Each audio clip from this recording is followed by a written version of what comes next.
Hello everyone, Alistair Gold here. That was better, wasn't it? Honestly, that was exactly what we were after. A result that matched the performance, finally.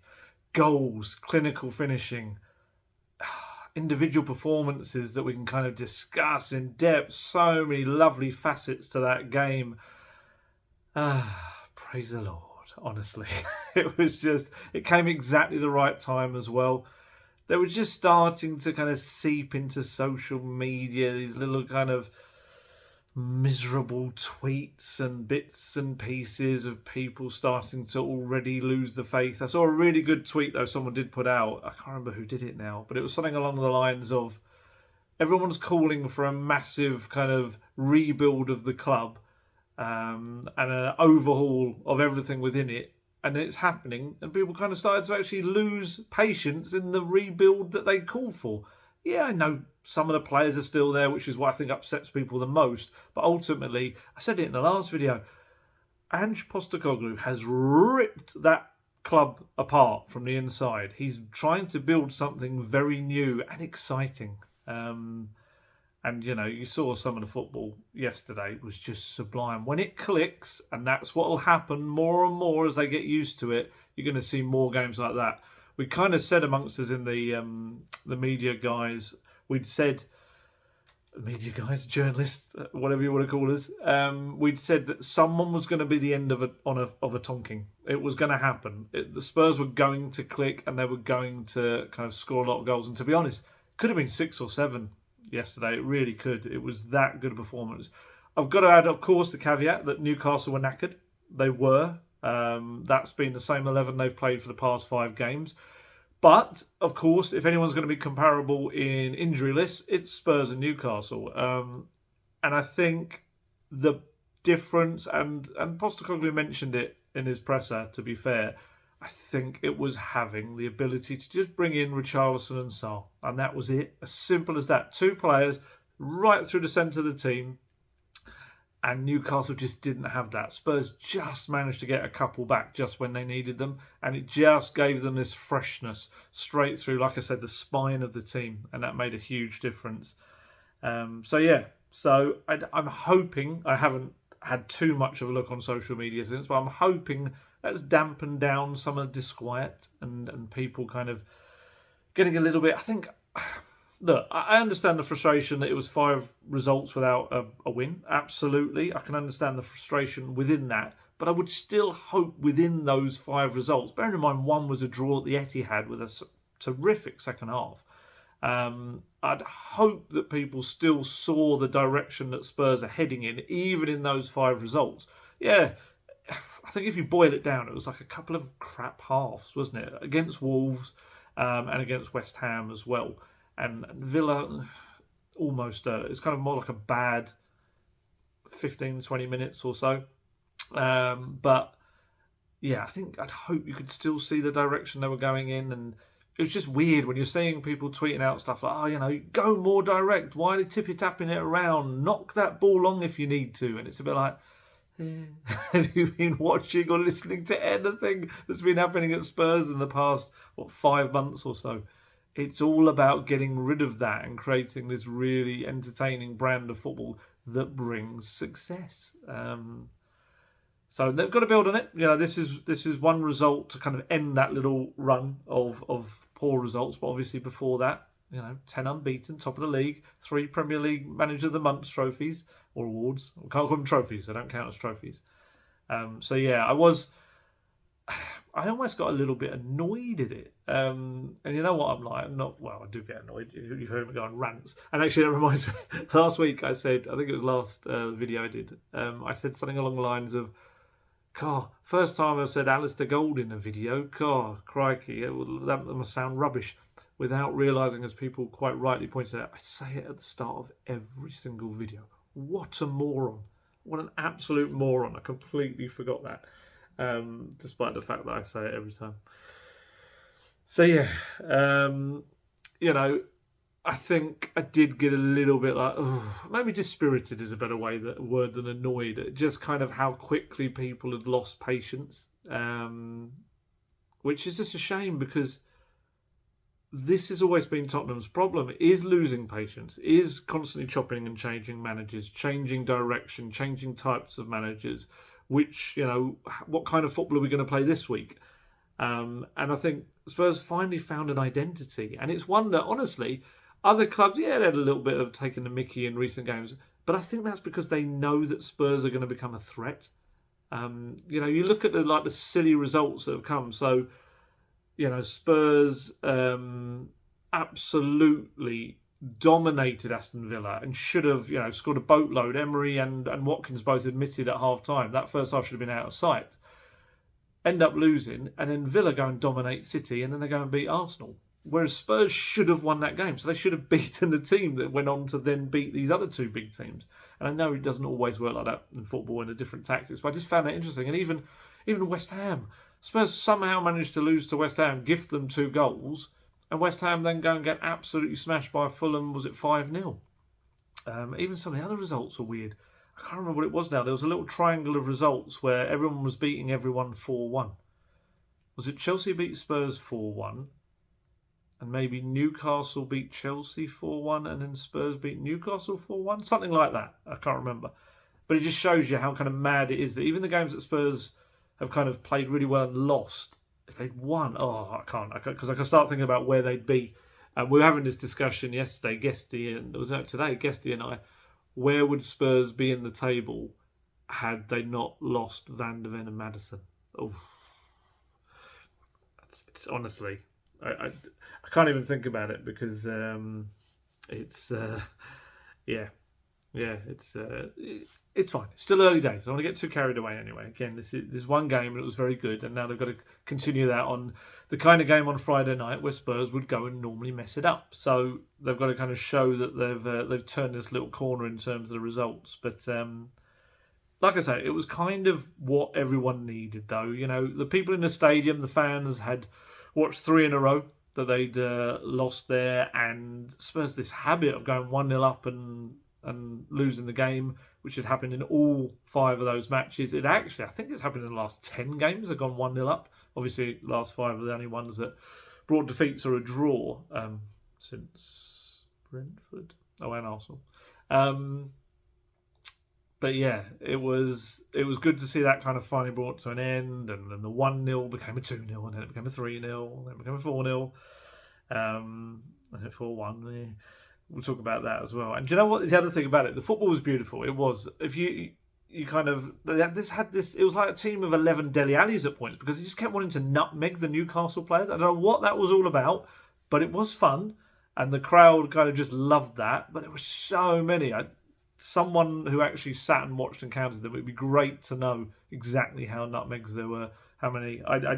I'd say there must have been at least. Must have got into double figures. It must have done.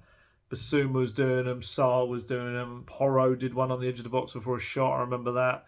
And it just kind of added to the atmosphere. There was a really terrific atmosphere in the match, and everyone just loving it. It got back to that. I think we've just kind of even missed the tunes bashing out at the end, although, my goodness, they turned them up so loud. It reminded me a little bit of that walk of shame that they did at the end of last season when they just put the music up so loud no one could boo.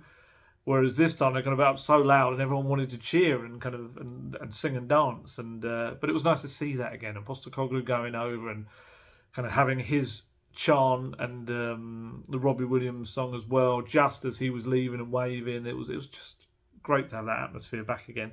But when you look at the game as well, they had 23 shots on goal, which is exactly the same amount as they had against West Ham. Yet the crucial difference this time is they put 12 of them on target, and they scored 4 of them, of course.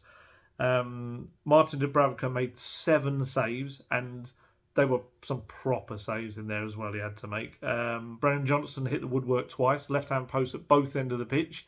Pat Matasar and Richarlison both had big chances to score as well. They could have added to what they'd already got. It was very impressive. Sorry, I'm just getting loads of messages out and keeping an eye on. Under 21's also playing tonight, so I'm keeping a little eye on that. So apologies if I do occasionally look, but it's the first game I haven't seen in a little while, the under 21's.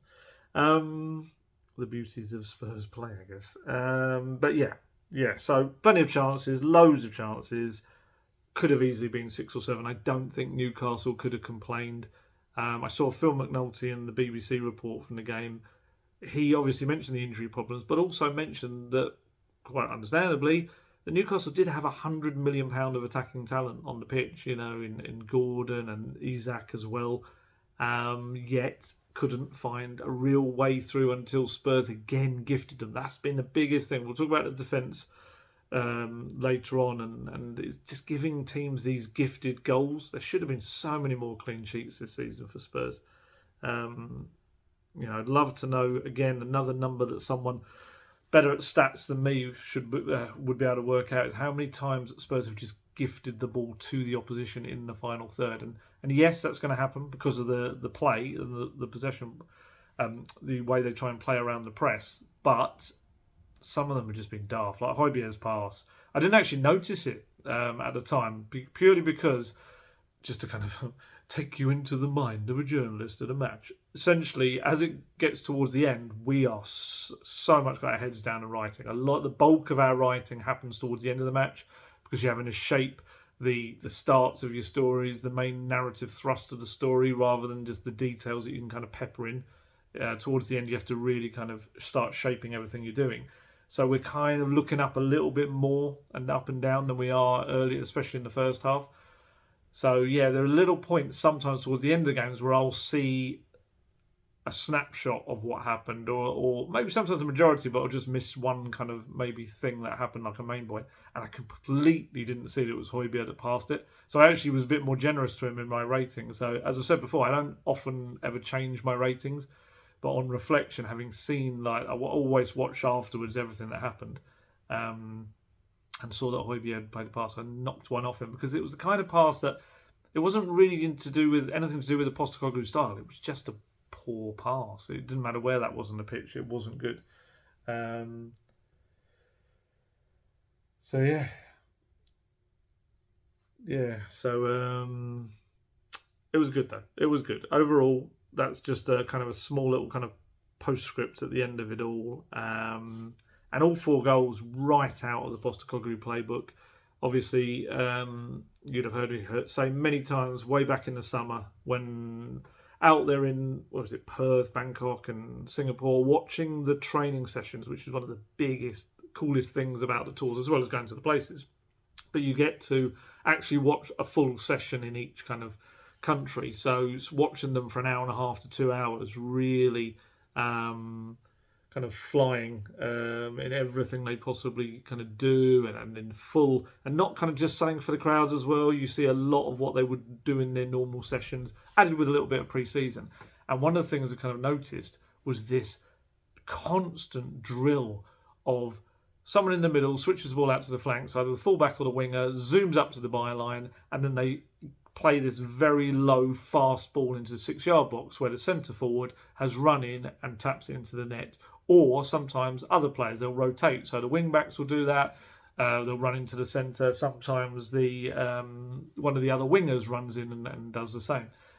And it was just getting this main structure of the attack that he wants, this low cross, tapping home kind of goal. And that's not to say that's what all the attacks are like under Postecoglou, but this was always going to be the main kind of tenet in the middle of it all, the whole kind of core attacking belief. And how many goals have we now seen in the Premier League that they've done that? It's incredible. And so many, well, the first 2 were exactly like that on Sunday evening.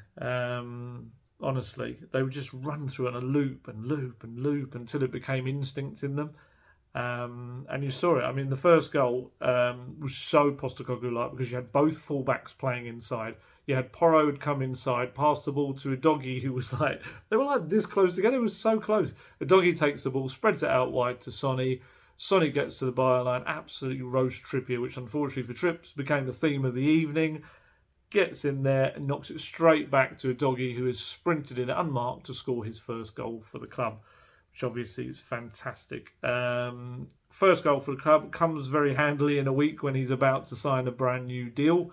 Big bumper new deal. Because this is the thing, Spurs sign these kind of young players, but built into that contract is a year, obviously, back on loan at their club. So Doggy's, had that, and it sounds like it's going to be a long contract, potentially to 2029, with an option for another year. So that is tying these players down for a long time, which is great, because when it's someone like Destiny Doggy, it's fantastic. And I wouldn't be shocked if we get one with Pat Matasar not too long after, because Sarr, I think, only has 3 years left on his deal because of the year back at Metz as well. So keep an eye out for that. I would imagine Sarr to very quickly follow as well. You want to tie down an incredible player like that. We're going to talk about Sarr. Just having him back was such a huge thing. So second goal, obviously very similar as well. Richarlison doing great work, winning the ball back kind of near the halfway line. Porro again involved. I'm going to rave about Pedro Porro in a little bit. Plays the ball across the pitch, cross-field ball. Trippier again can't quite get the ball. It kind of gets his head, it skims off the top of his head, goes to Son, who then destroys Trippier with the way he kind of teases him with the ball and then nicks it away, and Trippier's left looking really awkward. To be fair to him, again, an older player who's played almost every game in recent weeks for them.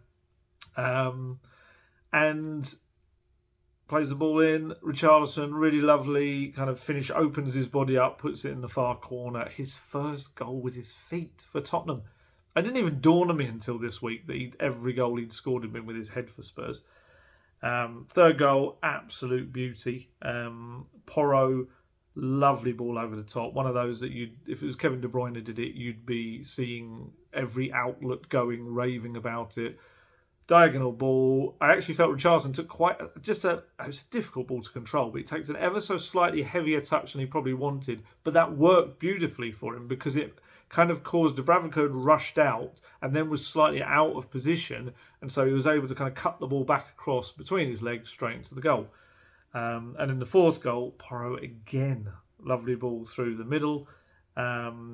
And obviously Sonny brought down and then tucked away the penalty. Spurs' first penalty of the season, which again is ridiculous. And the first penalty since Harry Kane left. So a new taker was there. It was Sonny. I don't know whether, had Richarlison still been on, whether he would have given it to Richarlison to take. You'd imagine the way Sonny is, he probably would have. But I think it would be quite nice now to get Sonny into this regular run of being the club penalty taker. I presume he is for South Korea, but to get him kind of in that role now for Spurs, it was a lovely penalty. Bottom left corner, Cooper had no chance. So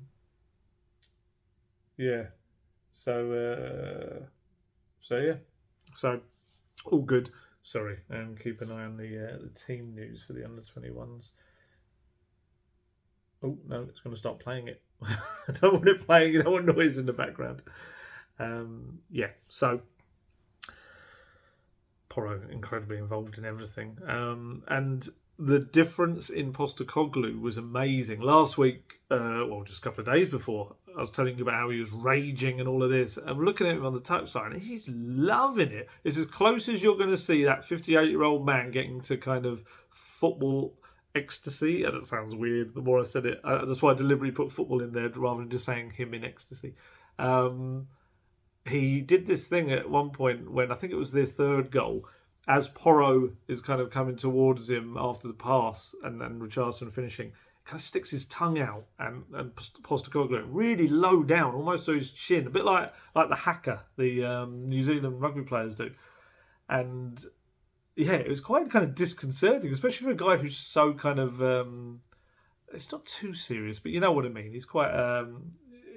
when he acts his age, I think is the way to put it, rather than someone like me who's a bit immature. I'm not as old as Ange Postecoglou. Probably won't be that long though, the way Spurs are aging me rapidly. But yeah, just seeing him so kind of grinning for a lot of it. He did a few little shouts at players, we'll talk about that, but on the whole, just seeing him kind of just getting what he wanted out of the players, because he'd asked for that conviction. That was his buzzword in the week, conviction. I want to see more conviction. So I asked him after the game, I said, was that the required level of conviction you wanted from them? And he said, yeah, I thought we were better in that area. I thought Sonny really set the tone for us early on. Whenever he got the ball, he was really positive with it. That's what you need from leadership. And I think the rest of the lads fed off that, and we were a lot more threatening in that front third than we have been. I thought we got the goals we deserved and could have had a couple more at least. So, yeah, really pleased with that aspect. And Ben Davies spoke after the game.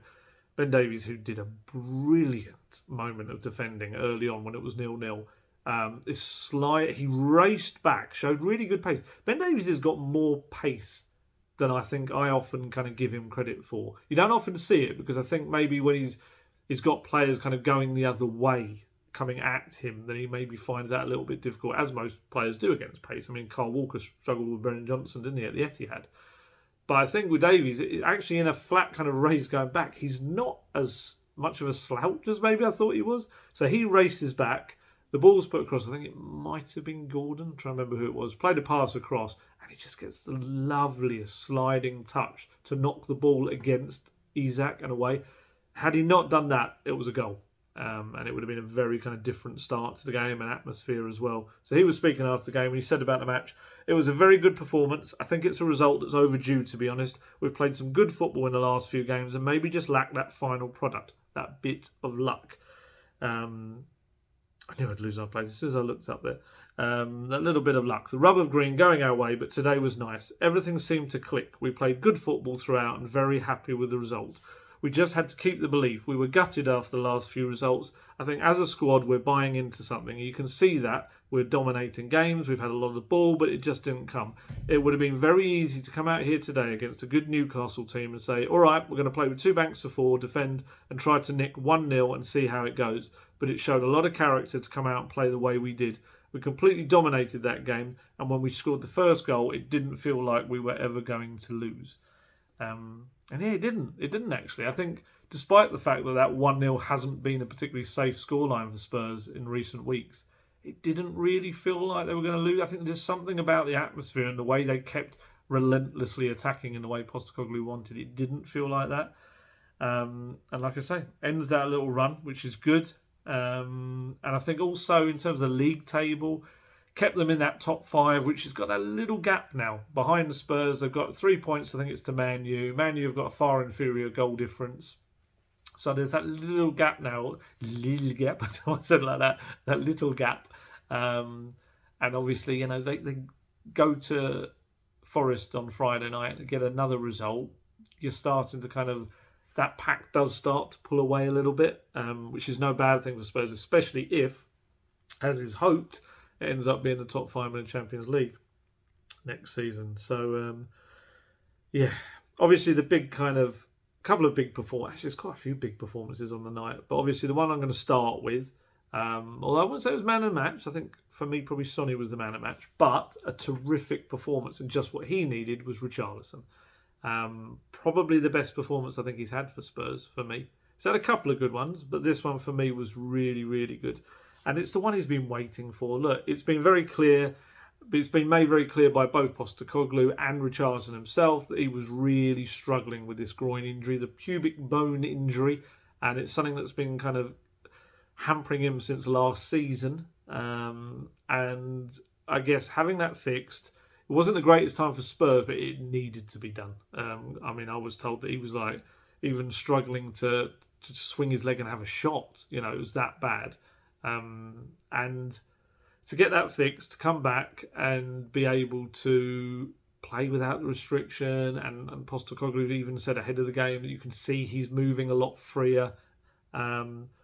So, yeah, I mean, actually got some quotes from Richarlison himself to ESPN Brazil. He said, "Now I feel confident. I feel 100%. I think the surgery helped me a lot to recover in training. So now I'm training without pain, and this is helping me a lot. It's evolving every day now, and now I'm thinking about the next game. I've been suffering since last season. I've been treating it, but it wasn't helping. I had several injections in the area. I underwent several procedures, and it didn't resolve the problem. Of course, surgery was the last plan. As it didn't work, I decided to have the surgery, and I was also thinking about the club, the national team. I didn't want to give up the national team, and helping my teammates. I was also a little selfish. I saw that there came a time when I was getting in my way, that there was a time when I had to stop. I made the right choice in having surgery. Today I came back well. Now it's time to continue and follow through. So yeah, this is the thing now. He's got no kind of excuses now. He's got nothing in his head that's kind of nagging at him and telling him he's not quite 100%.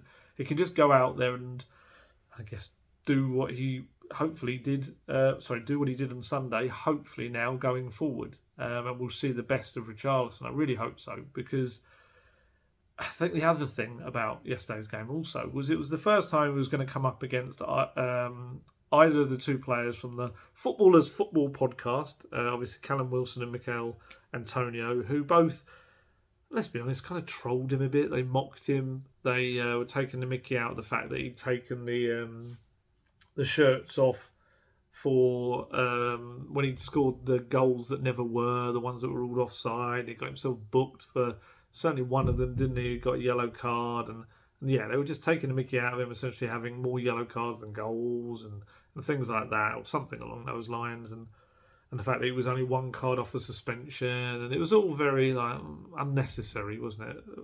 Pro footballers having a little pop at other footballers and taking the mickey out of them. So this was the first time he came up against one of them, because Antonio was injured, so didn't play in the game in midweek, and you know what? He just let his football do the talking. Everyone else, there's quite a few other players seem to be focused on Callum Wilson, but Richarlison just went out there and scored his goals. And I like the fact that Postecoglou switched it back up. It works so well, putting Richarlison back through the centre, Sonny on the left where it is his natural position, and he explained it afterwards, Postecoglou. He said, Richie's healthy now, and I think that's his best position through the middle. With Sonny, looking at the last few weeks, most of our chances and opportunities have fallen to the wide players. He's still our best finisher, and I thought getting him back on the left would give us some more avenues to score goals. As I said, Sonny set the tone early on, and I think the rest of the lads fed off him. It's really interesting because I understand the logic is absolutely sound there, in that, yes, a lot of the chances have been falling to the players out wide, so you get Sonny out there and he's going to score goals from out wide. As it happened, the goals came mainly through the centre. Richarlison had 2 goals, Doggy through the centre as well, and even Sonny's penalty came through a run through the middle. So he actually became a creative force by going back out on the left, but in terms of kind of having chances from the left, it didn't actually really happen for him like that. It's just funny the way football works. Richarlison was just brilliant though. He looked like a man desperate to make up for all the time he'd lost, desperate to show people that for being 100% fit, that's the £60 million player that Spurs have bought. It's almost like kind of pleading, don't look at everything that's come before, this is the real me. And he was fantastic. He had one little kind of early, I wouldn't say miss either, it was deflected. It was a Kulusevski cross, I think, or a little ball in, and he kind of had a shot and it deflected up and over the crossbar or wide. I can't remember what it was exactly. But from that point on, kind of he was quite clinical. Just his battling nature. He does bring something up there that Spurs don't have when Son plays. Son works hard, Son runs incredibly well, but I think Richarlison just has that extra kind of upper body strength as well to be able to be a bit of a focal point and a presence in the air as well if needed. And yeah, he just works so hard. He being a little bit of a focal point actually enabled Spurs to play a slightly different way to get around the Newcastle press. Because this is the thing, it's kind of, we have this idea that Postecoglou is wed to the short, sharp balls around the press, but that's not actually the case. You'll often see the players will lob a little ball over the top of the defence to a fullback who's run on. Vicario does it quite a lot. But what it also did with Richarlison on the pitch is they could play it ever so slightly longer, knowing that he would come and get the ball on his chest, be able to turn, play it off or whatever. So it just increased the options they had from the playing out from the back and beating the press. And I've got his stats for you. So Richarlison contributed 1 tackle, 1 interception, 1 clearance, 1 dribble. He won 4 duels, 1 possession back 3 times, had 6 shots on goal, 3 on target, and obviously was an inch away from adding another when Kulusevski's low cross kind of bounced up in the air, and it was like that away from his forehead. He almost kind of headed that one in as well. In the end, obviously, he had to settle for the 2 goals, both lovely finishes. And I love the fact that nobody wears their heart on their sleeve when it comes to coming off a football pitch quite like Richarlison. Honestly, I've said this before, and it just reminded me of it again watching him. When he gets substituted, it is like his world has ended. It is like you have insulted him, his family, and his ancestors, and everyone involved. You know, that he managed to get 73 minutes, I thought was fantastic. For a guy that's, I think he got a couple of minutes, didn't he? 10 minutes or so on his first game back. I think he got about half an hour in all against West Ham. But then to get 73 minutes, he'd done really well. And I understood the substitution. I know he was on a hat-trick and that was what he was looking to get. But you run that risk. If you have a tired player who's been out for a little while trying to run around when they're knackered, that's when you're increasing chance of hamstring injuries and any other little kind of issues that come up. So it was the right move, but my goodness, he just looked so upset. This is why I think before, when he actually was really upset, which was when he was going through kind of some of the real kind of mental struggles that he'd gone through. It was an international game, wasn't it? And we didn't know, because his eyes were quite wet when he came off. That's how he often looks when he comes off. And we didn't kind of know there was a little deeper thing going on there. But yeah, he was terrific yesterday. He really was. And the other thing he brought to the team, which was so important and often overlooked, and it's something that Harry Kane brought as an extra benefit, a little bonus, kind of side bonus, as well as all the goals he scored, was being the first head to reach a lot of defensive free kicks and corners. And that's what Richarlison brought last night. Newcastle struggled to really put much quality into the box because Richarlison was often the first line of defence. And especially when you've only got one kind of big natural centre-back at the back, to suddenly have a big striker able to be very good in the air as well. I thought that was quite an important part of his game yesterday that maybe went a little bit unnoticed. Yeah, he did well. He did well. And also, it means that now he's got 4 goals and 3 assists from his first 14 matches of the season. So it means he actually had a direct goal involvement, Richarlison, in every other game. Suddenly his season looks that little bit better. I asked Postecoglou about him afterwards. He said, Richie was great, really important. I thought him and Pap coming in gave us some real energy. We were going to need it today with the midweek fixture, and I thought they did that. Their general play was excellent, but just their general energy was very good. And obviously for Richie getting a couple of goals as a striker, that was positive for him.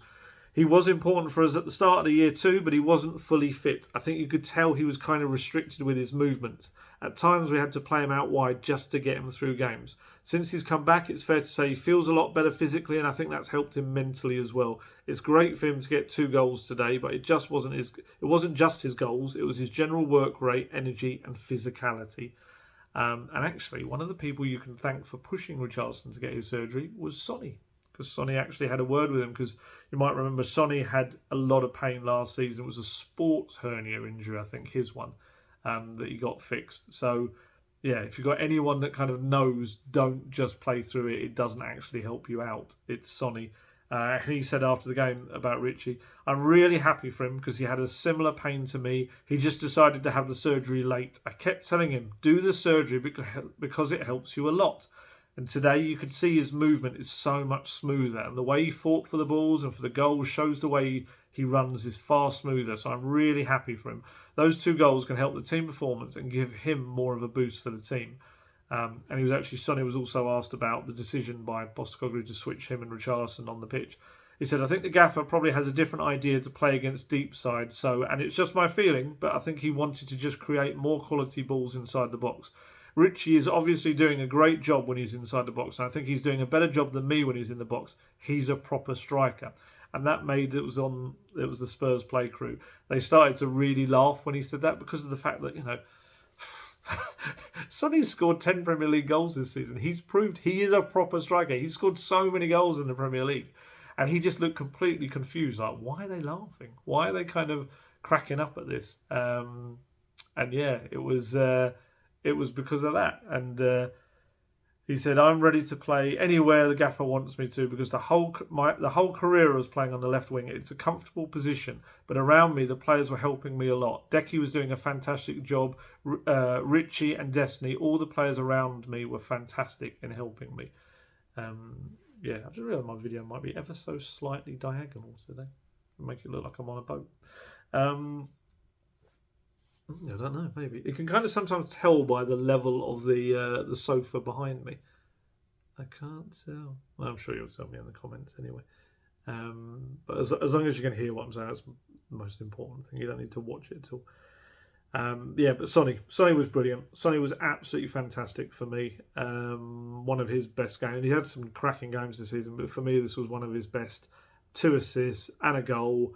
And I think the fact that he'd called the team soft on Thursday night, this was him really leading them from the front and telling them, follow my example. We're going to smash this now. No more of the rubbish you saw on Thursday night. We're going to go there. We're going to have conviction, the Postecoglou favourite word, and we're going to put that ball in the net. And he just led the way. And yeah, Kieran Trippier, he'll know Sonny inside out and just could do nothing about him. He just breezed past him time and time again. And Sonny actually spoke about him afterwards. He said, "Trips helped me so much when he was here. When I was struggling, we combined for so many goals. He likes to play forward balls, and I like to make the runs, and we had a really good connection. But when you play against each other, there are no friends. It was a tough game for me because Trips knows what I'm going to do, but he was also not taking any risks because he knows what I'm going to do. It was a joy playing against another friend. Strange in the position that we're playing right against each other, but Trips is doing a fantastic job, and he's almost my top 3 favourite right back, so I'm wishing him all the best." And like I say, scored the penalty as well. Obviously, an important moment, I think, just to show that he is the regular penalty taker now, and he's going to be. And I've got his stats as well, Sonny's actually. Oh, well, first off, someone asked him whether, I think it was Sky, whether when he took the penalty or the penalty was awarded, did he look around for Harry to see, because he's so used to him taking them. And he said, "Shall we call Harry back?" And he said, "I've practiced all the time, even when Harry was here. So it's all about practicing, and I learned a lot from Harry. It was the first penalty of the season, and I hope we can get more." I hope they can get more as well. Just, yeah, I don't know what it is. They're just not getting them at all. And some of them really should have been given. So Sonny's stats: 2 assists, 1 goal, 4 key passes, 4 shots, 3 dribbles, 2 tackles, 2 interceptions. Yeah, proper captain's performance. It was so good. I actually thought Brennan Johnson was really good as well. He didn't get the end product that he kind of deserved, but on another day he gets 2 goals and probably an assist as well, because not only did he hit the post twice, but he hit a lovely ball to Sarr, who should have knocked it into the net. Yeah, I thought he was good. I've got his stats as well. Johnson had 3 key passes, went on 4 dribbles, also worked back, making 1 tackle, 1 interception, 1 clearance. And you could tell how effective he was down the right, because even when Kulusevski moved further up the pitch, when Lo Celso and Højbjerg came on, Postecoglou decided to put him on the left and left Brennan Johnson on the right, because he knew just what chaos he was causing down there. And it was really interesting because obviously I said last week, didn't I, or on Thursday, on the last video, that I'd like to see them dovetailing. I'd like to see, it looks like I'm doing some kind of rave dance. Like to see, Johnson occasionally switching to the right mid-game and Kulusevski going to the left. And we actually kind of got to see that in operation. Well, more so, we just got to see them on different sides. And I just thought Johnson was very, very good. He's starting to learn his place in the team. He's getting fitter, so he's doing a lot more defensive work as well. And just his pace is ridiculous. I mean, that front 3 yesterday, having the pace of Son and Johnson down the wings, absolutely kind of blowing them apart. I mean, Livramento, who's had a really good season, he absolutely struggled to deal with him. And then you've got Richarlison through the centre. If he's in that kind of confidence and finishing off moves, it's, again, very exciting. Ben Davies spoke about him, and I kind of agree with him. I think, despite the fact in other games he's had something to show from it, like a couple of assists and a goal, I actually felt that for... sorry, I've got a really itchy bit of lip here, which is why I keep going back to it.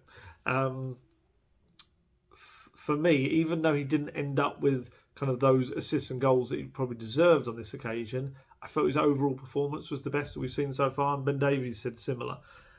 He said about him, obviously his Welsh teammate. It's always tough when you come to a big club with a decent price tag on his head. There's a lot of pressure that comes with that, but I think he's handled it very well. I think today was the best performance that we've seen from him. He was dynamic. He went at his defender all day. And I think the best thing you could say about him is that he will make a fullback's day hard work from start to finish. He brings consistent pressure, and I think he's a real benefit to us as a team. And again, he's 22. He's going to get even better with Postecoglou drilling kind of his ideas into him and what he wants from him. I think we'll start to see his output really in terms of goals as well. Assists-wise, that getting to the byline and putting it into the 6-yard box is made for him in both respects, in that he's got the pace to get to the byline and pull it back. But I think he's also got the pace to race into the box when others are going down the flanks.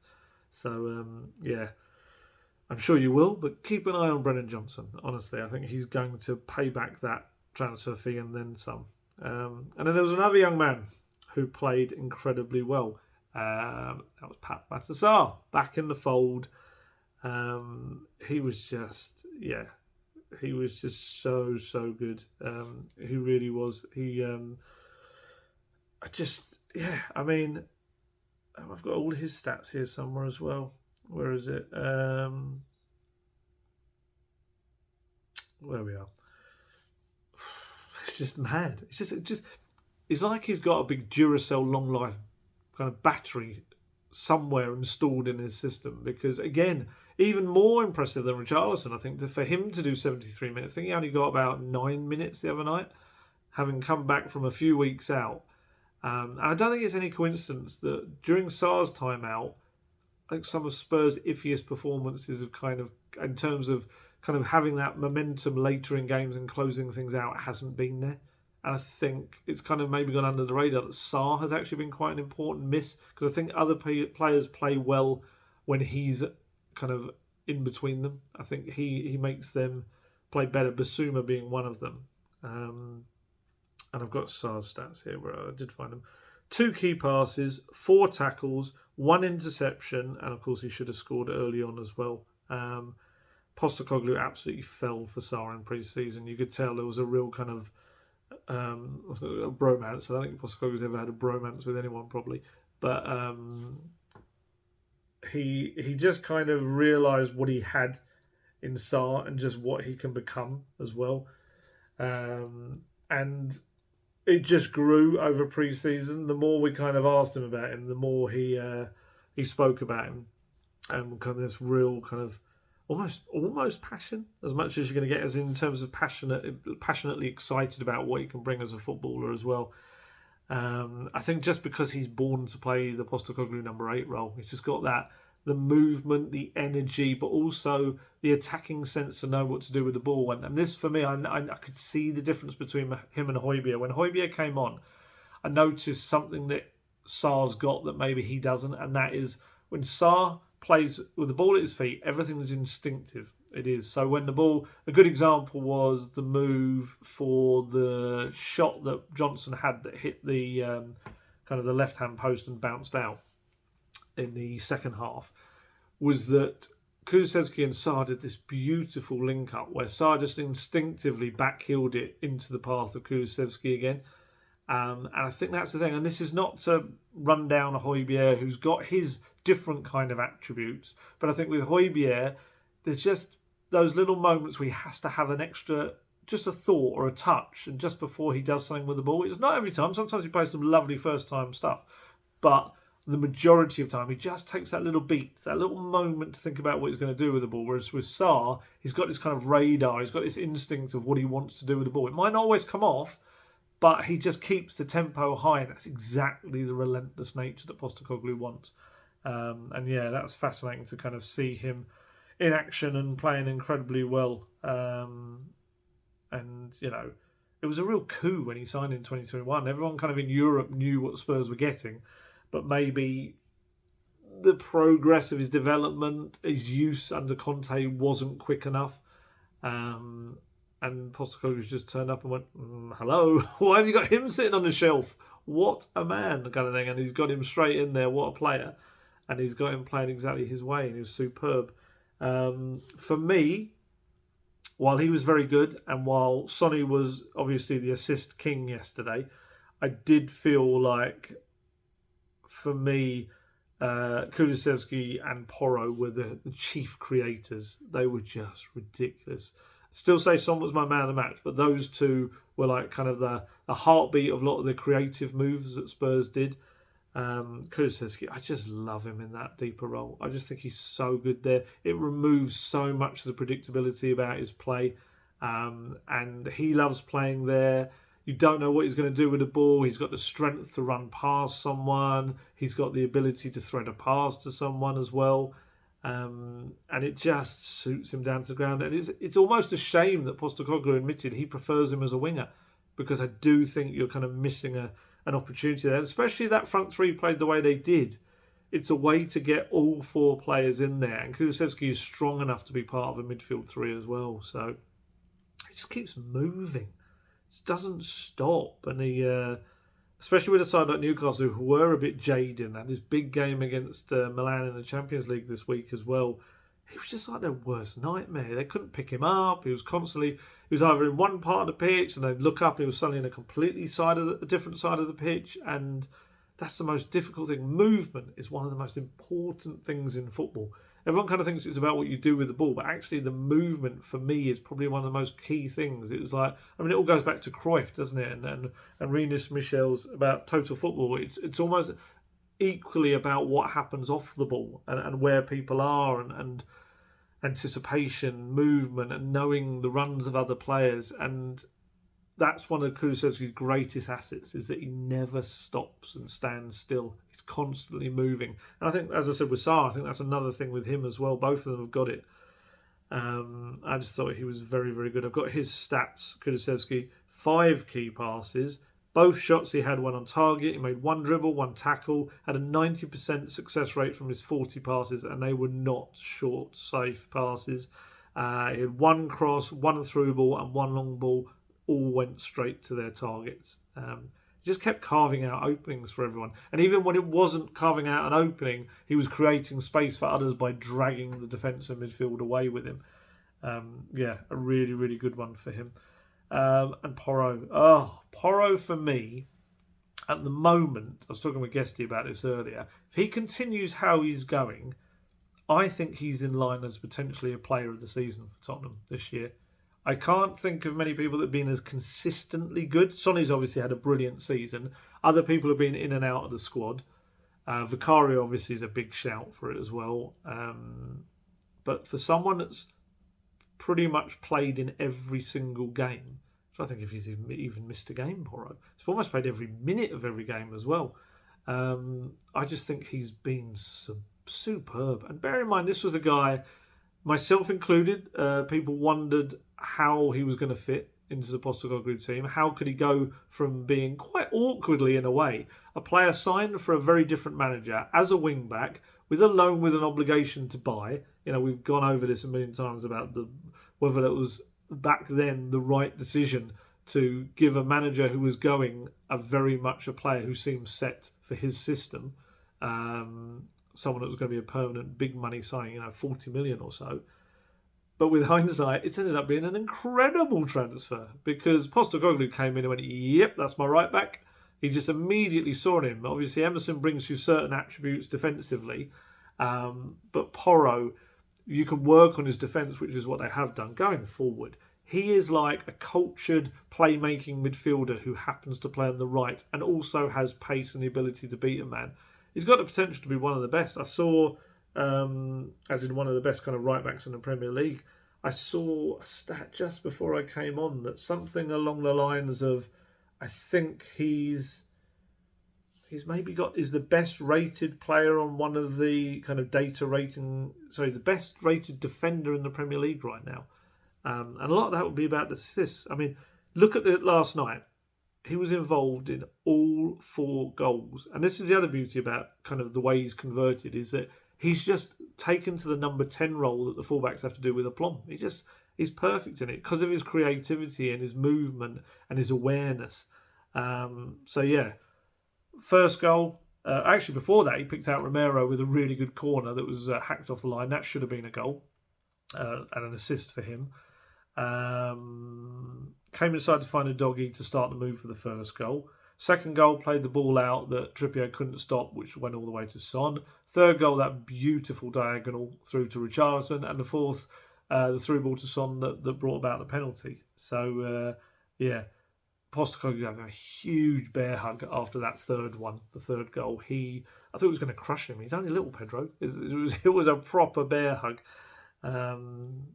He had his own couple of efforts as well. He did a little chipped effort that was really nice. It went on the roof of the net. And he did the one that I said earlier. He did a little nutmeg on the edge of the box. I'm trying to think where it went. Oh, it was saved. That was it. It was saved by Dubravka. He was just excellent. His stats for you: 3 key passes, 3 shots at goal, 1 dribble, 3 tackles, 1 interception, 1 clearance, 9 crosses, 3 of them accurate, 6 long balls, 3 of them accurate, 2 through balls, both of which were accurate. And he now has 6 assists in 15 Premier League games this season, including 4 in the past 5 matches. He's in brilliant form. And yeah, honestly, that right foot is like a wand. It really is. I know it's an old cliche, but it really is. It's essentially got Harry Potter's wand as a right foot. Just superb. I don't think I've been as impressed with the development of a player and change in a player as I have with Pedro Porro for a long, long time that I can even remember anyone. Just the way he's adapted. Judson Sutbell has just scored for the under-21. Porro, brilliant, absolutely brilliant. And my plan, actually, if someone doesn't get in there first, is to ask about him in the presser on Thursday ahead of the game, because I just want him to get recognition from, if he's not from everyone. And I want kind of Postecoglou really to go into a little bit of the process of how they've developed him and helped him develop into what he's become now, because he's up there. I think I remember saying this stat before, and I'm sure it must still stand because he's added so many assists, but since he's joined the Premier League, I think only Alexander-Arnold and Trippier are the only fullbacks that have had more assists than him in the Premier League. And I think he must be up there now as well, because he's added more. Yeah, just so good. Let's go back down the pitch a bit now then. We've kind of done a lot of the attacking aspect of it. Let's look at the defence. Christian Romero. It was classic Christian Romero, as in probably pre this season, in terms of so much good stuff, but one utterly ridiculous moment that could have been disastrous for him. Ahead of the game, actually, when I was saying I was kind of dispirited a little bit about the... I think I am off centre. I thought the camera might adjust. Sorry, everyone. You're going to think that you're on a boat or something. I don't know whether I should adjust that. Let's have a look. I don't think that's really made any difference. It might have leveled it up. We're already 52 minutes into it. Let's be honest. It makes very little difference now. At least we haven't got the old dot on the wall in the corner. That had its own... surprised it didn't end up with its own Twitter account at one point. Again, I'm exaggerating. It's not. These things aren't that kind of level of any interest to anyone.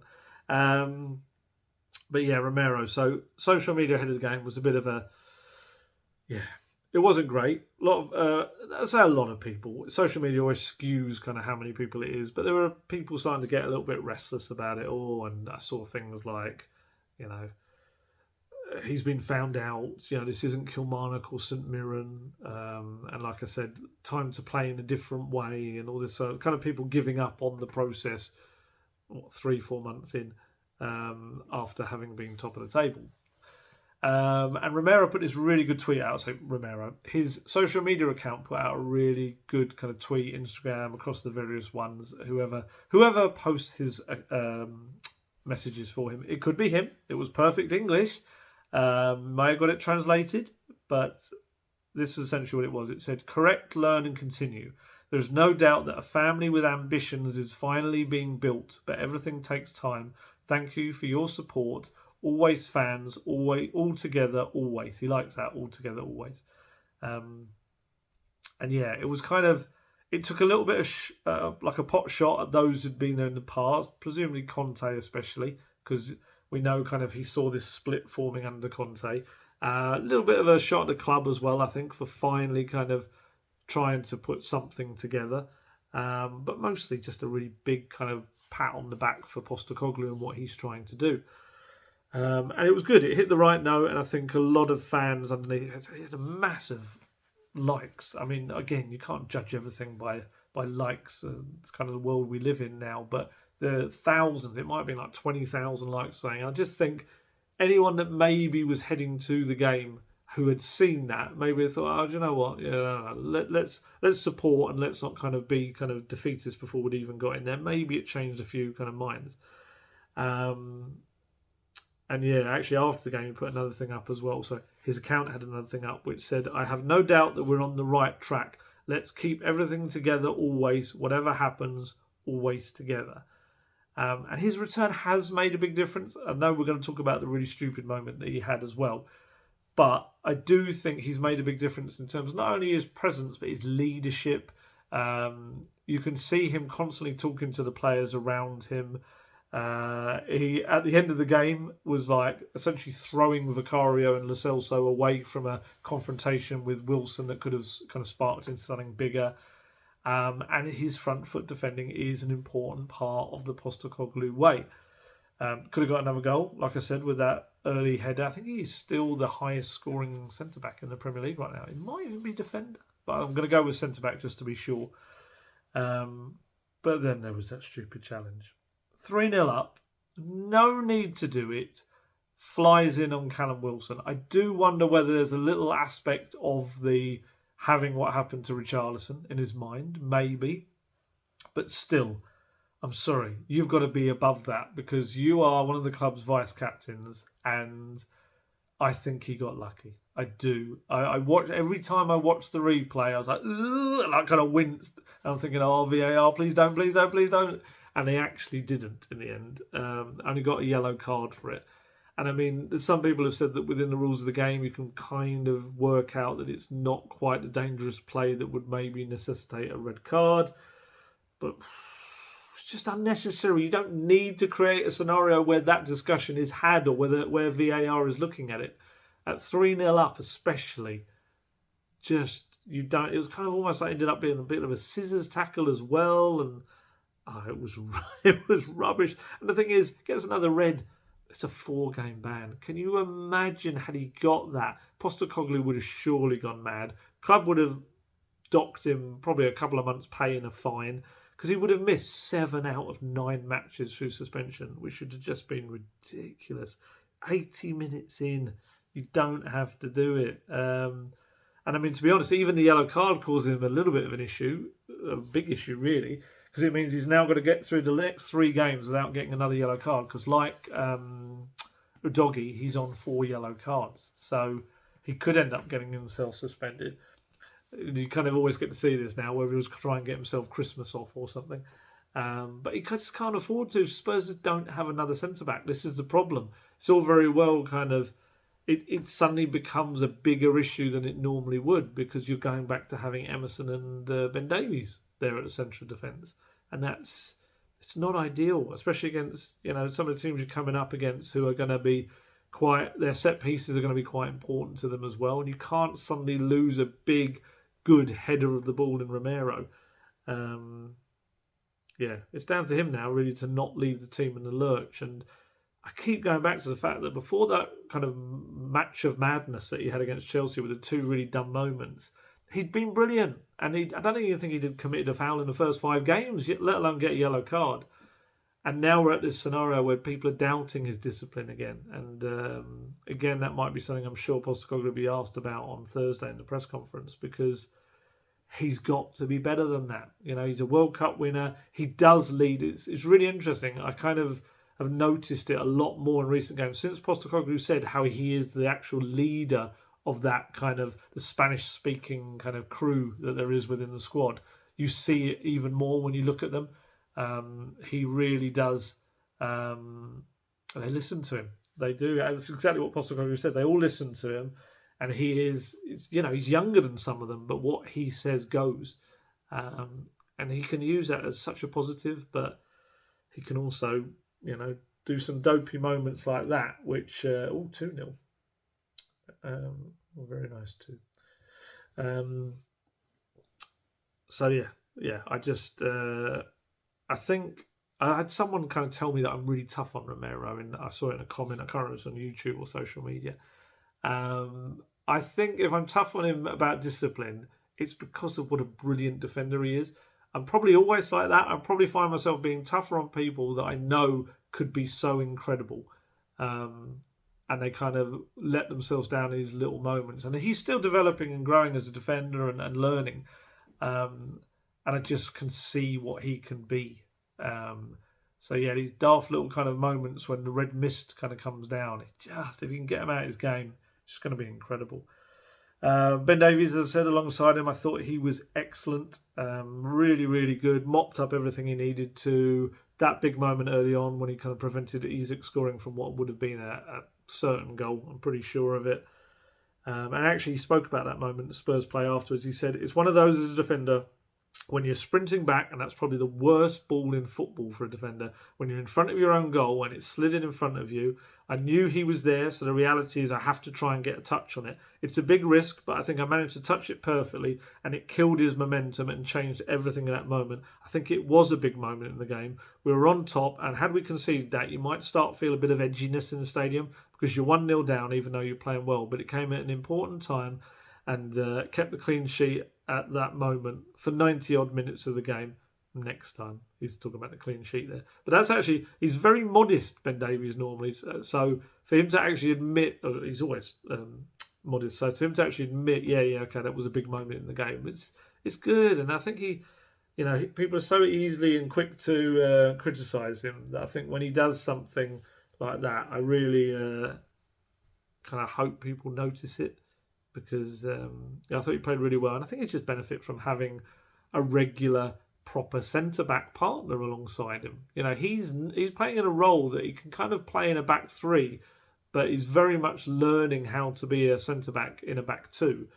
And I think people underestimate that he's had so many different partners there. He's had Emerson, he's had Van der Ven briefly against Chelsea, he's had Emerson, of course, and then he's had. I say Emerson twice already. Eric Dyer was the other one, and of course Romero. So yeah, he spoke about actually that kind of being a centre back, and he said, "I'm enjoying it more after we won today. To be honest, it's somewhere where I feel I can help the team. I've enjoyed playing there. I've played with a range of people so far, and it was nice to have Kuti back for the last couple of games. I'm happy to play anywhere that I can help the team."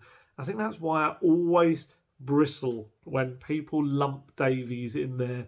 They're rubbish, get them out my club, kind of bunch of wasters group. I never liked him being put in there because this is a guy who will absolutely throw his body on the line for Tottenham Hotspur. He adores the club.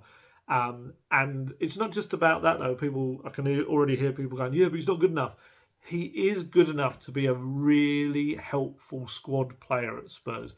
And I always go back to this, that it's not about just having a great 11. It's about having people that can come in. And when you've got someone as versatile as Ben Davies, he's going to fill in any potential role pretty much you need him to. He can play at left back, he can play at centre back, play as a wing back if you need him to.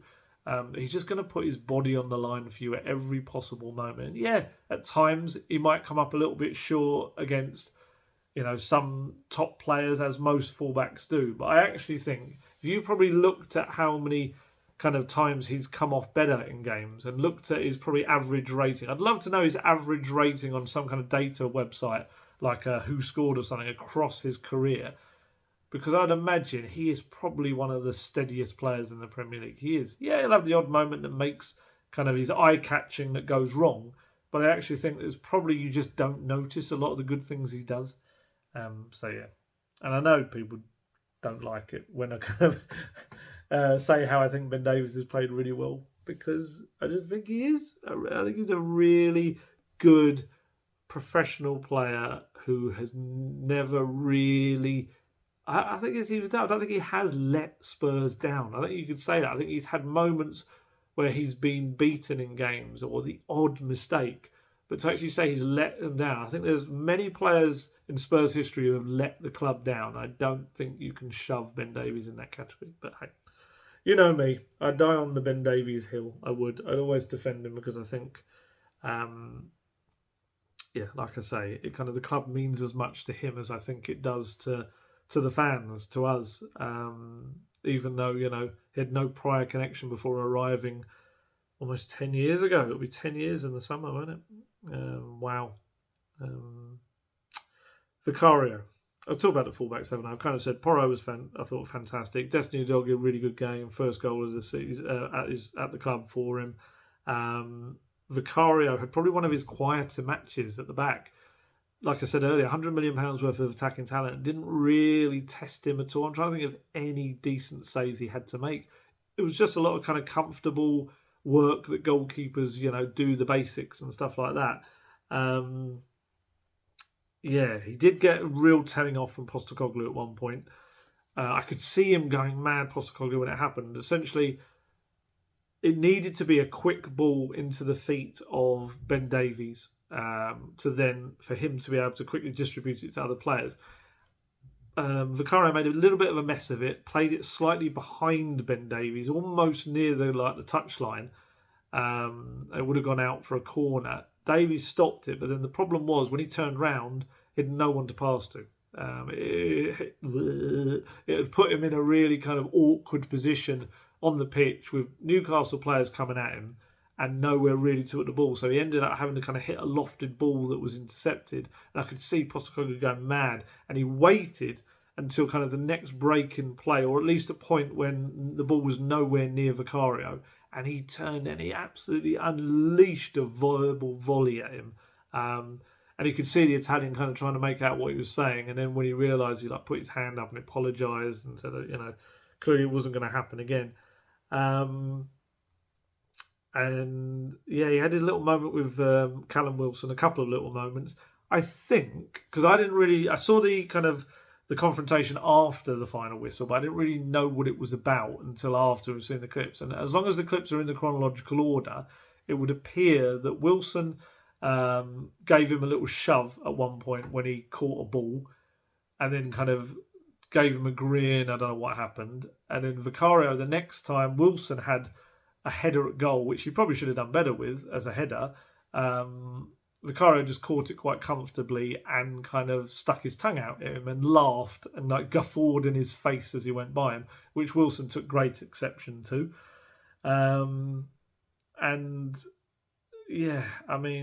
Whether there's an element of the Richarlison stuff again involved, I don't know. But after the game, Callum Wilson says to Sky Sports, "There's a way to win. We saw it when Pickford was running around in the previous game. The goalkeeper was pulling faces and there was a lack of respect. We're grown men. I've said my piece and we move on." To which Vicario responded on Instagram, "Respect is given to everyone that respects me." And I must admit, there's a huge dollop of hypocrisy in Callum Wilson saying anything like talking about respect for fellow professionals. Oh, come on. I like Callum Wilson. I think he's a really good player. And I was kind of disappointed when I knew Spurs weren't going to go for him when he went to Newcastle because of the injury issues. They weren't going to pay that money for him. But my goodness, come on. You cannot criticise other players for showing a lack of respect to you when you've literally gone on a podcast. And I don't know, he may well have said stuff about other players on his podcast and then just, mocking and trolling a fellow kind of attacker in the Premier League. It's just, don't be silly. It's one of those, I think, where you just have to say, no, it's just a little kind of thing in the heat of the moment. You don't go out there and kind of seem like such sour grapes, Had two heavy defeats, Newcastle have. They shipped 7 goals in 2 games. Just admit that, it's a bit of a knackered team right now and you're just going through this phase where you need players back. It just felt so unnecessary.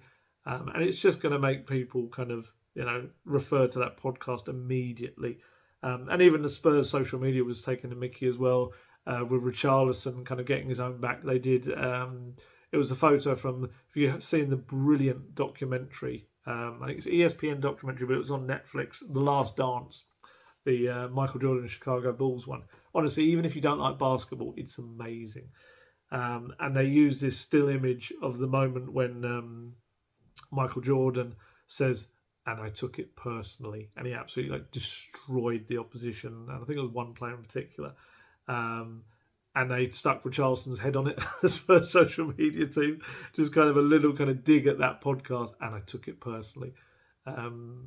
It's very funny. It was. The only blot in the copybook was right at the end was Joelinton's late goal, which, as I said, it was Højbjerg played his part, silly attempts at a pass which just didn't work at all, and it left everyone, a bit like a doggy against West Ham on Thursday night, just left everyone caught on their heels and out of position, and they kind of tap it home. But it's a shame really because they need a clean sheet, that defence. They haven't had a clean sheet since October, and it just kind of got to keep their heads, cut out some of these daft passes they're doing, and stick to the plan, I guess is the best way to say it. So, like I said, I think mainly this was, I was trying to think if there's anyone else that kind of made a little bit impact. There's one substitute I'm going to talk about towards the end, but no, I'm trying to think anyone else really made a difference. This also came on and played some clever balls, also was a little bit sloppy in some of his play. That was it really, but yeah, don't worry, I'm going to talk about Jamie Donnelly briefly as well in a bit. It just felt for me the main thing about this was just a little bit of a corner being turned in terms of squad options. The bench suddenly looked a bit stronger.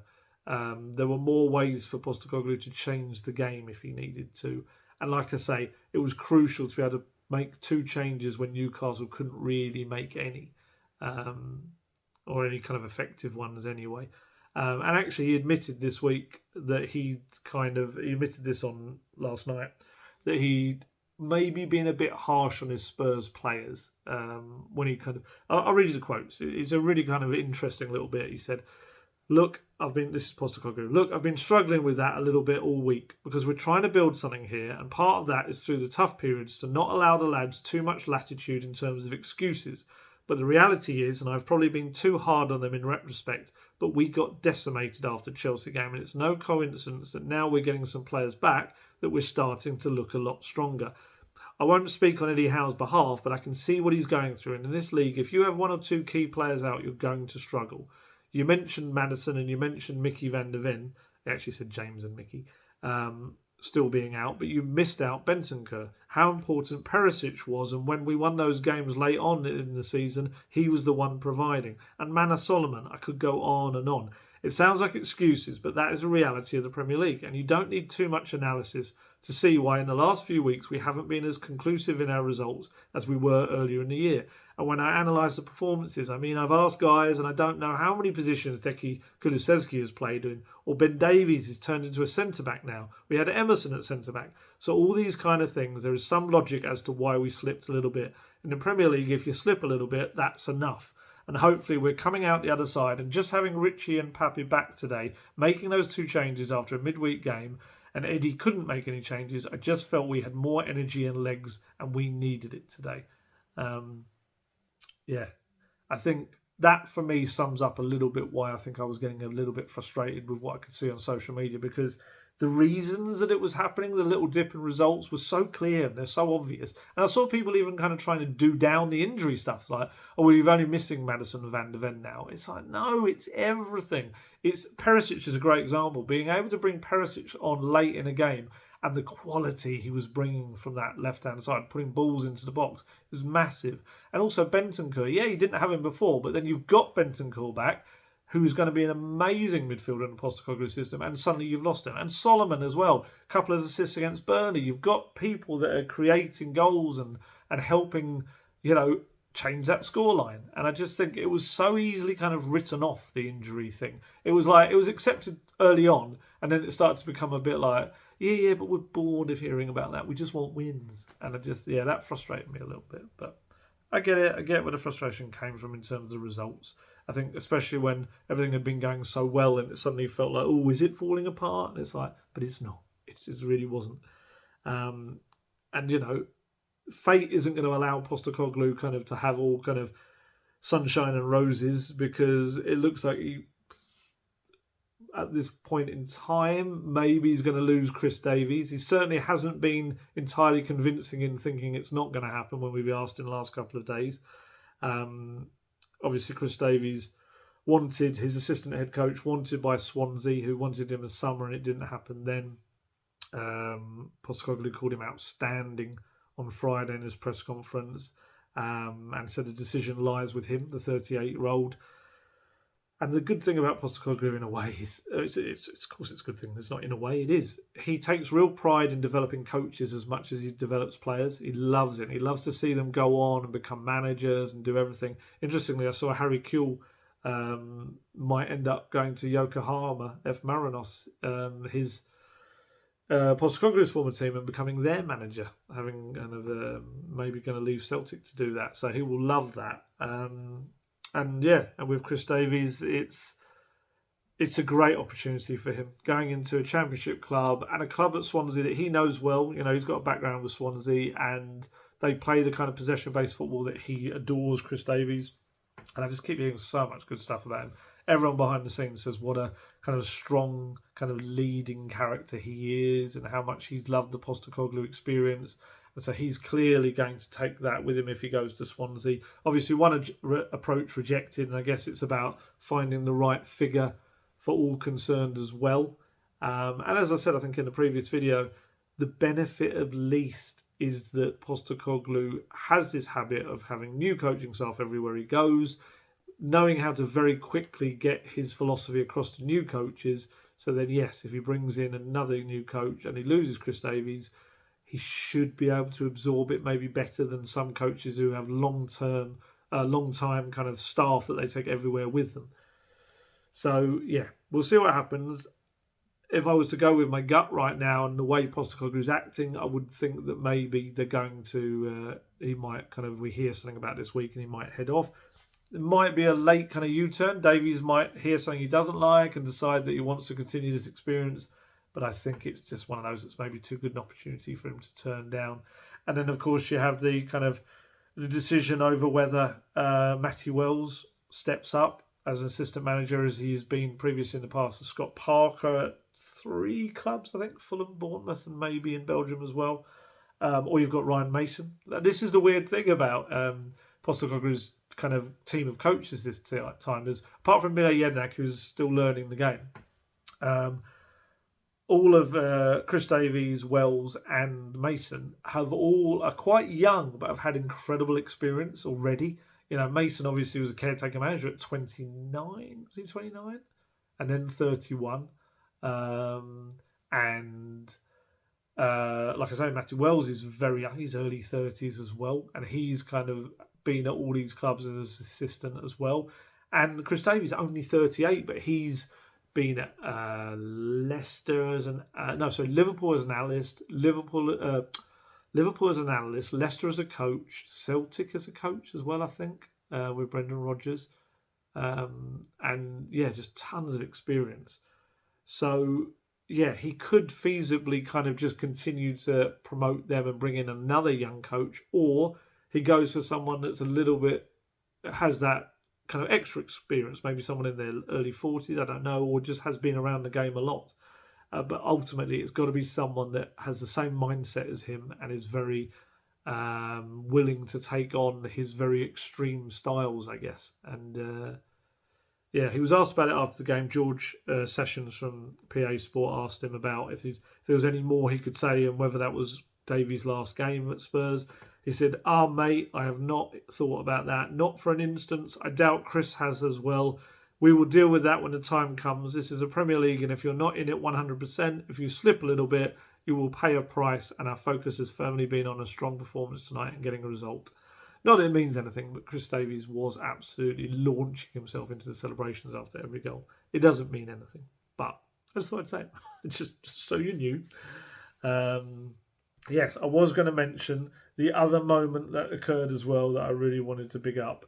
Jamie Donnelly making his home debut. He only came on for a few minutes, replaced Son, I think. Son got a great cheer as he went off. Jamie Donnelly got a great cheer as he came on. And then we had the lovely moment of the crowd singing, Jamie Donnelly, he's one of our own. Brilliant to see. And hopefully kind of second appearance and kind of many more to come as well. It will have meant a lot to the fans to see an academy product kind of being brought out in front of them. You know, we've all got high hopes for Jamie, and it would have meant a lot to him to have his name sung as well. It's fantastic. He's a Spurs fan, you know, through and through. His family are all Spurs fans as well. What I would say, I always feel like at Spurs, it's such a saga just to try and get a young, kind of exciting player to come through the academy and into the first team. I don't know why. It just feels like at other clubs, there's just this more natural, clear pathway. Like, you'll see them come in and you'll see people raving about this young player that's come in at Newcastle or Brighton or, even the top teams as well. You'll see these young players come through. I know it's more difficult at the teams that are right up the top there to do so. And I remember Pochettino saying about this at Spurs. He had this kind of line that I'll always remember, that when he first started at Spurs, he could bring in players that maybe were a 7 or an 8 in kind of rating from the academy into his first team. Whereas when they were top 4 challenging right at the top, the players from the academy would have to be a 9 or a 10. And maybe there's kind of the academy hasn't produced good enough players to make that step into a team that's higher up. But I just kind of feel like it's just a big ordeal, and every manager it's always like, oh, they've got to be ready. I'm not going to use them at this point, and kind of thing. And it's good that Postecoglou is using them. It's great, but you do obviously wonder with the injury crisis, I guess you could call it, that's been going on. Would they be involved in the matchday squads, if the full squad was available? Probably not. And yeah, it's just a shame for me. I don't know why. It's just something about Spurs. They don't really do it, despite the fact that they've had one of the greatest kind of academy products come through their academy ever, and one of the best players the Premier League's ever seen in Harry Kane. But hey, different clubs do it different ways, I guess. But hopefully that's also an inspiration to Alfie Dorrington, who Postecoglou said should get some game time, hopefully, if he keeps impressing in training over the weeks ahead as well. Because obviously it doesn't seem like Eric Dyer's back anytime soon, by the way Postecoglou was talking about the injury list. So Dorrington's still there and Phillips is still out as well. So who knows? Again, if you can get to a stage in a game where you're a few goals up, you can bring him on just to get that little bit of experience under his belt, and it's going to kind of help everyone. Because it feels like something's happening at Spurs. That Romero message was really good, and kind of it's been backed up by other people. Like Sonny was speaking after the game as well, and he was saying the feeling from Sunday now needs to be the norm. That's what they need to be doing: clinical, scoring lots of goals, making the football count. He said it's a better feeling today, a better result, and I think the whole mood is better than a couple of days ago. This should be our game. This should be our habit, especially when we play at home, so we have to always be thinking about winning the games. Today we did a fantastic job. Even when we were 1-0 up, we never stopped creating chances. We wanted to be ruthless. I think 4-1 is a really good result. Obviously, we'll want to have a clean sheet, and this is also another lesson to not switch off. So until the final result, we need to be really, really focused. 100%, this is what I meant last week, like when he was calling them soft. Because when you look at the result, I'm very happy. But it's what I said, it should be a habit. We have to go again for another one on Friday because it's another big game. So we don't have that much time to celebrate. We have to get ready for another game which is coming very fast. Winning after winning. This should always be the habit and not celebrating too much. And Ben Davies said a really good thing as well. He spoke about the Postecoglou way and everything that's happening. He said, I think we're building something. It's easy to look at games and just take the result and see it's 5 without a win and say Spurs are nowhere near where they were at the start of the season. But the reality is we've been playing some good football. We've been unlucky with some of the results. I do think we could have done better to change the scores. But the reality is for 80 minutes of games, we've been completely dominant. So I think we're taking positives from that. And when you get a result like today, when everything clicks, it's easy to see why we're trying to play this way. We're trying to build something. And when you play like that in front of a stadium like this, they stuck with us even when the results weren't there. That means a lot. And I think we're getting somewhere. And when we're playing the way we are in this brand of football, I think, how can you not come to a game and enjoy it? It was. The stadium was rocking. They've got this nice kind of run of games now in 2023, which there's some tough ones. Every game in the Premier League is tough. It's one of those where you can't just say it's easy.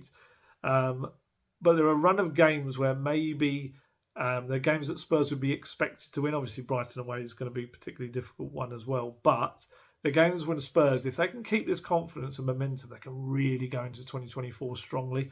Because this is the kind of the thing is, if you can get into January, yeah, you're going to lose some players. You're going to lose Son, Basuma and Sarr off to their kind of international tournaments, and they're going to be big losses. But you do start to get some of the injured players start feeding back into the squad, and you have the January transfer window where they've got to look to bring players in as early in that window as possible because of the departures to the Africa Cup of Nations and the Asian Cup. And actually, it's been confirmed now that Sonny will fly to Abu Dhabi to join the Korean camp for the Asian Cup on just after Spurs play Bournemouth on New Year's Eve. They're going to play South Korea play a friendly on the 6th of January. Obviously, I told you before, the Asian Cup goes from 12th of January to 10th of February in Qatar. So that means Sonny will miss third round game against Burnley. Potential any fourth round tie if they get through as well. And he'll also miss the trip to Man United. And potentially, depending on the progress, he could miss Brentford at home, Everton away, and Brighton at home. So it's a massive player Spurs are kind of missing out on. So, that will be the time when you'll be looking for Kulusevski, Richarlison, Johnson to all be fit and firing, and maybe Manor Solomon potentially back into the mix there as well. And then anyone else they can bring through the door.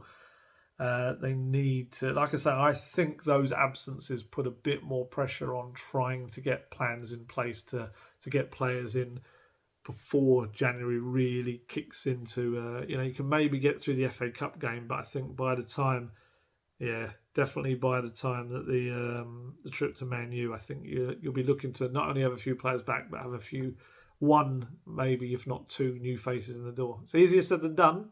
January window. I know people hate to hear it, but it isn't an easy window to operate in. But it's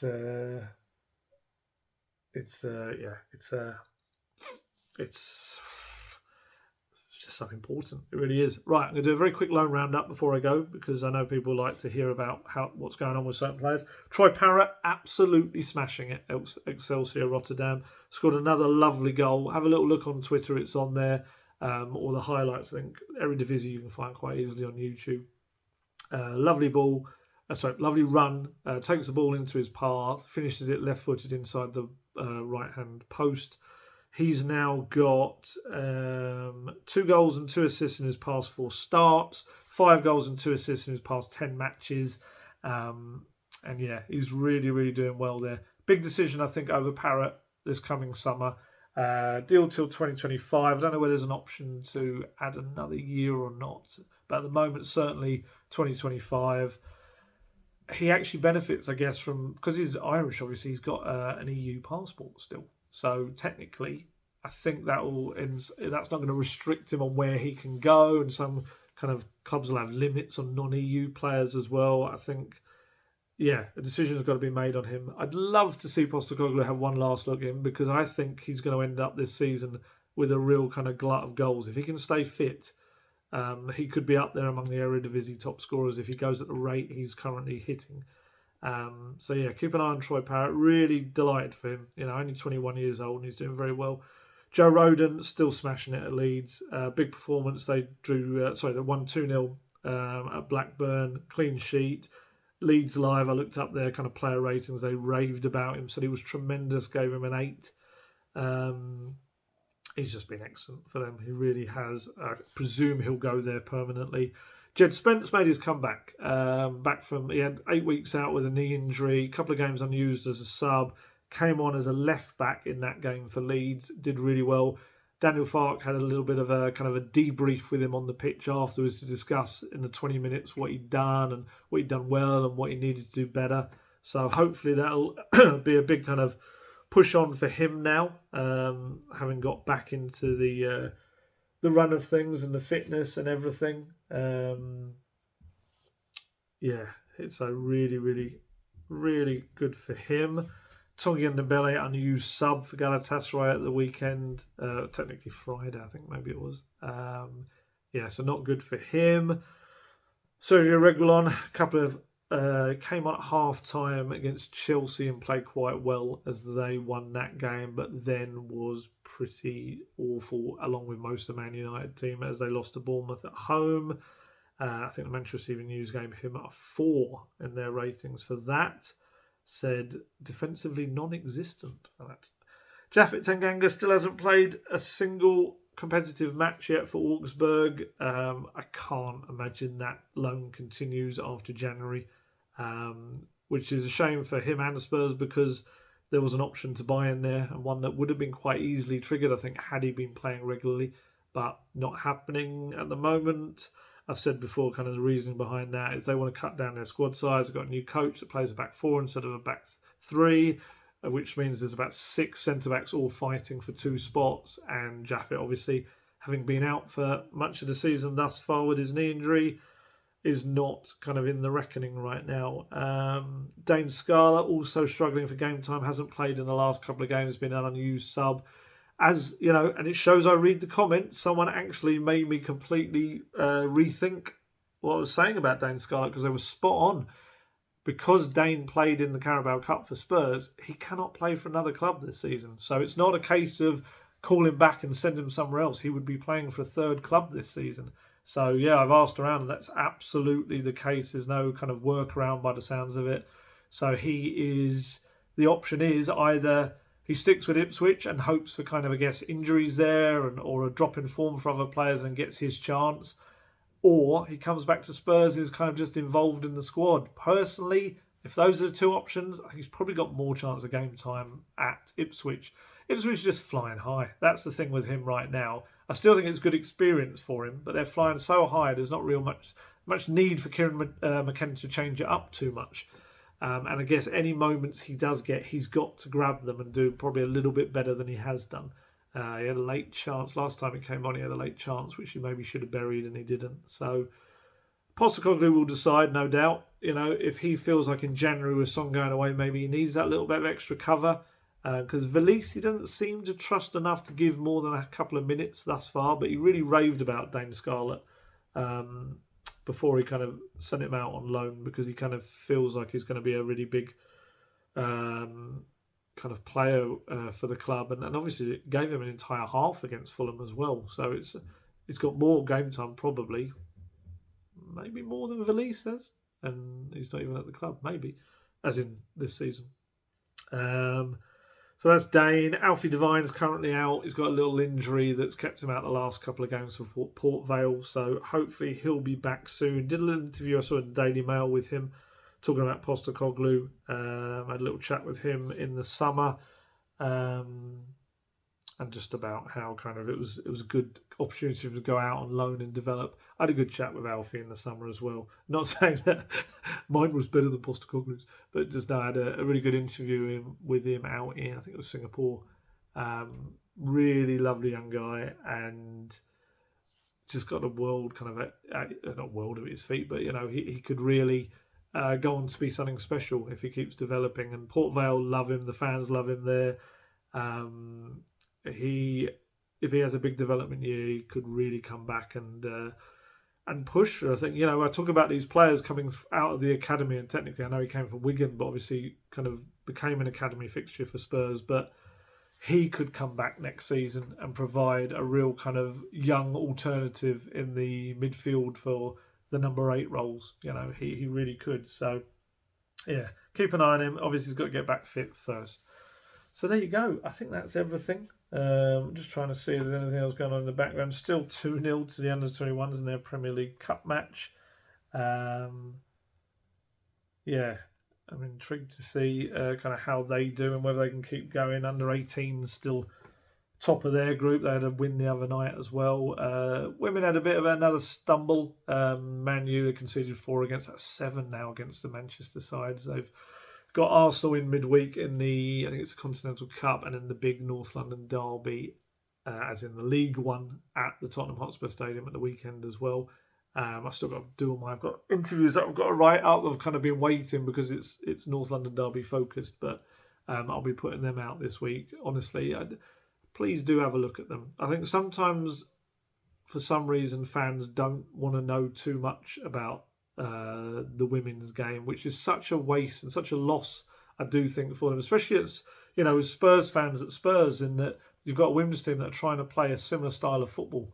You know, Robert Villaham's got a style that isn't entirely dissimilar to the Postecoglou way. So, you know, just lovely to have the whole club in unity and with an identity and a vision of how to play football. So, yeah. And that's not me saying, oh, please read my stuff. It's just, I just feel like, I know they've had a couple of sticky results in the last 2 games, but overall this season, they've been a real kind of pleasure to watch play. So it's just more football. Those who love football, it's more good football to watch and read about. So yeah, right, I'm going to head off now. Forest coming up. You'd imagine he won't change the team. You'd be mad to, really, after it's played so well. And yeah, I've seen Spurs go to Forest and completely make a mess of things. So, like I did that sentence. So they've got to go there and don't just rock up and think, as Postecoglou said, don't think the football's going to win the game for you. You've got to win the game. You've got to not only show conviction in your attacking ways, but you've also got to fight for it, and that's the key thing. A team that's trying to fight against a drop, or certainly being down in those lower places, you've got a manager that's under pressure as well in Steve Cooper, and there'll be a decent noise and atmosphere there. Spurs have got to not only go there and dominate and quiet the crowd, but they've got to be clinical, and that's it. Keep on the goal trail now. Start a real momentum building, and we can all get overexcited again and raise our expectations far too high. That's the fun of football. So there you go. Right, I'm going to head off now. As always, stay healthy, stay safe, look after yourselves, and I shall catch you later. Goodbye.